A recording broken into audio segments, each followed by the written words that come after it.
साथियों, आइए हम देखते हैं 2 वर्ड्स जो बहुत इंपॉर्टेंट है आप सभी के लिए। ये है पहला अफ्रेड ऑफ और अफ्रेड टू। इसका यूज़ किस तरीके से करते हैं आइए हम देखते हैं इसको।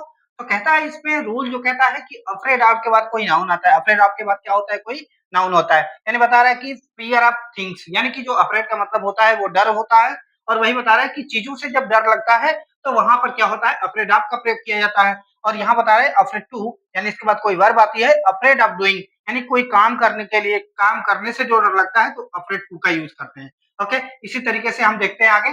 तो वही चीजें कहता है कि ऑफ का जो यूज किया जाता है वह किसी चीज से डर लगता हो यानी कोई थिंग्स हो उससे जब डर लगता है तो वहां पर अफ्रेड ऑफ का यूज किया जाएगा। और कुछ करने से यानी यह बता रहा है कि क्या कुछ करने से अगर जो डर लगता हो किसी को तो क्या होगा वह अफ्रेड ऑफ अफ्रेड टू का यूज करेंगे। ओके, आगे देखते हैं इसमें एग्जाम्पल के माध्यम से समझते हैं।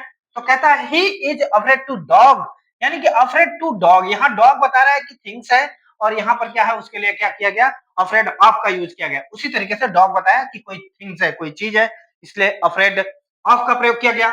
ही is afraid to speak English यानी कि बताया afraid to speak sorry afraid to speak in public. इस तरीके से है तो स्पीक यहाँ पर कह दिया गया है एक वर्क हो रहा है एक एक्शन हो रहा है इसलिए यहाँ पर किसका प्रयोग कर लिया गया?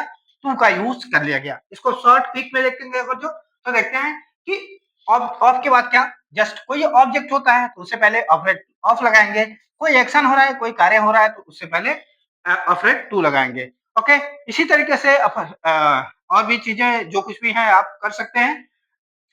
और भी इंफॉर्मेटिव वीडियो के लिए हमारे इस चैनल पे बने रहें और आपको ढेर सारे ऐसे वर्ड्स दिए जाएंगे जो आपके लिए बहुत ही रिवीजन और एग्जाम के पॉइंट ऑफ व्यू से बहुत ही महत्वपूर्ण होंगे। आप सभी का धन्यवाद।